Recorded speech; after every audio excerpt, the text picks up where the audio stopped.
Hello friends, আশা করি তোমরা সবাই ভালো আছো। আমিও ভালো আছি। আজ আমি কুচো চিংড়ির বড়া নিয়ে তোমাদের সাথে হাজির হয়েছি। এটাকে অনেকে কুচো চিংড়িও বলে থাকে, অনেকে আবার কাদা চিংড়িও বলে থাকে। আজ কুচো চিংড়ির বড়ার রেসিপি তোমাদের সাথে আজকে আমি শেয়ার করব। এই কুচো চিংড়ির বড়া তোমরা সবাই বানাতে পারো, কিন্তু আমি কিভাবে বানাবো সেটাই তোমাদের সাথে আজকে আমি শেয়ার করব। গরম গরম ভাতের সাথে এরম বড়া থাকলে কিন্তু দুর্দান্ত লাগে খেতে। দেখো, এই বড়া করার জন্য আমি এখানে কিছুটা পরিমাণে কুচো চিংড়ি নিয়ে নিয়েছি বা কাদা চিংড়ি। এটা কিন্তু এমনভাবে নিতে হবে যাতে জল না থাকে। আর এখানে দেখো আমি পেঁয়াজ কুচি করে নিয়েছি, ধনেপাতা নিয়েছি আর লঙ্কা নিয়ে নিয়েছি, কটা আস্ত লঙ্কা নিয়ে নিয়েছি। আর এখানে দেখো আমি ডালটা ভিজিয়ে রেখেছিলাম। ডালটা কিন্তু আমি অল্প পরিমাণে ডাল সারা রাত ভিজিয়ে রেখেছিলাম। দেখো, ডালটার আমি একটা পেস্ট তৈরি করে নিলাম। এবার এই কুচো চিংড়ির মধ্যে পেস্ট করা ডালটা আমি দিয়ে দেব, আর পেঁয়াজ কুচিগুলো দিয়ে দেব, ধনেপাতা কুচি, লঙ্কা কুচি, এগুলো সব দিয়ে দেবো একে একে। পরিমাণ মতো নুন দিয়ে নিলাম। এই ডাল দিয়ে বড়া করলে কিন্তু বড়ার টেস্টটা দারুণ আসে। দেখো, আমি এর মধ্যে একটু বেসনও দিয়ে দিলাম। বড়া করতে গেলে বেসনটা কিন্তু লাগে, মাস্ট, তাই না? এবার দেখো, এর মধ্যে আমি কিছুটা পরিমাণে ভাজা মশলা দিয়ে নিলাম। একটু কালো জিরে দিয়ে দিলাম। যে কোনো বড়ার মধ্যে একটু সামান্য পরিমাণে কালো জিরে দিয়ে দিলে না অসাধারণ লাগে। একটু জোয়ান দিয়ে নিলাম। নিয়ে এটাকে আমি ভালোভাবে এবারে মাখবো। সব কিছু দিয়ে চিংড়ি মাছটা ভালোভাবে মেখে নেবে।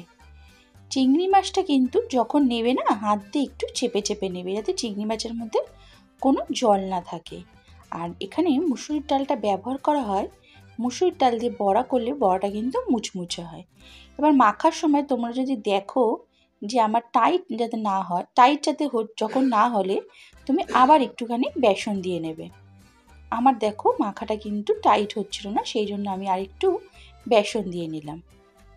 দেখো, আমার মাখা হয়ে গেছে। এবার মাখার শেষে না একটুখানি ওপর দিয়ে সর্ষের তেল দিয়ে দেবে, তাহলে বড়াটা খেতে আরও টেস্ট হয়ে যায়।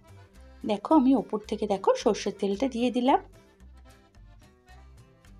দিয়ে আবার ভালো করে একটুখানি মেখে নিলাম। এবার যে যেরকম পরিমাণে ঝাল খাও তোমরা কিন্তু এখানে গোলমরিচও ব্যবহার করতে পারো, বুঝলে তো? এখানে দেখো আমি প্যানে তেল দিয়ে দিয়েছি, দেখলাম তেলটা গরম হয়েছে কিনা। তেলটা কিন্তু আমার গরম হয়েছে। এবার আমি চামচ দিয়ে আস্তে আস্তে করে এবার একটা একটা করে বড়া এরমভাবে দেখো করার জন্য আমি দিয়ে দেবো চিংড়ি মাছের ওই পেস্টটা যেটা মাখলাম। তোমরা হাত দিয়েও দিতে পারো, আমি চামচ দিয়ে দিচ্ছি। শীতকালে কিন্তু নানান রকমের বড়া খাওয়া যায়, তাই না? অনেক কিছুই সবজি ওঠে শীতকালে। আর কুচো চিংড়ির বড়া কিন্তু খেতে সবসময় ভাল লাগে, শীত গরম সবসময় খাওয়া যায়। দেখো, আমি সব দিয়ে দিয়েছি। এবার এটা কিন্তু গ্যাসের ফ্লেমটা লো করে আমি ভাজবো। আর যে কোনো বড়াই জানো তো ছাকা তেলে কিন্তু খেতে খুব ভাল লাগে, কিন্তু আমরা তো তেলের পরিমাণটা একটু কম খাই, সেই জন্য আমি এরমভাবে ফ্রাইং প্যানের মধ্যে গ্যাসের ফ্লেমটা লো করে ভাজছি। দেখো, এক পিঠ আমার লাল হয়ে গেছে, আর এক পিঠ আমি উল্টে দিলাম। তোমরা চাইলে ছাকা তেলেও এগুলো ভাজতে পারো। আমি কিন্তু অল্প অল্প করে তেল দিয়ে দিয়ে ভেজেছি। যা তেল দিয়েছিলাম দেখো এক পিঠ হয়ে গেছে, আবার এই পিঠটা উল্টে দিয়ে আমি অল্প পরিমাণে তেল দিয়ে আবার ভেজে নেব। কারণ বেশি তেল খাওয়া তো আবার ভালো না, বড়াবড়ি খেলে তো আবার তেলটাও বেশি লাগে, আর তেল খাওয়া শরীরের পক্ষে ভালো না। সেই কারণে আমি অল্প পরিমাণে তেল দিয়ে এরম করে করে ভেজেছি। তোমরা এরম করেও ভাজতে পারো, আবার ছাকা তেলেও ভাজতে পারো। এরম করে করে আমি সব বড়াগুলো কিন্তু ভেজে নেব। দেখো, আমার সব বড়া কিন্তু ভাজা রেডি। তাহলে বন্ধুরা, কেমন লাগলো কুচো চিংড়ির বড়াটা?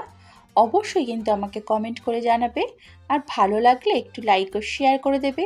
আর যারা আমার চ্যানেলটা এখনও সাবস্ক্রাইব করোনি, অবশ্যই একটু তোমাদের বন্ধু হিসেবে সাবস্ক্রাইব করে দিও। আর গরম গরম ভাতে এরকম যদি কুচো চিংড়ির বড়া থাকে, ভাতটা কিন্তু দুপুরের জাস্ট জমে যায়। কার কার এরকম কুচো চিংড়ির বড়া খেতে ভালো লাগে আমাকে কিন্তু অবশ্যই কমেন্টস করে জানাবে।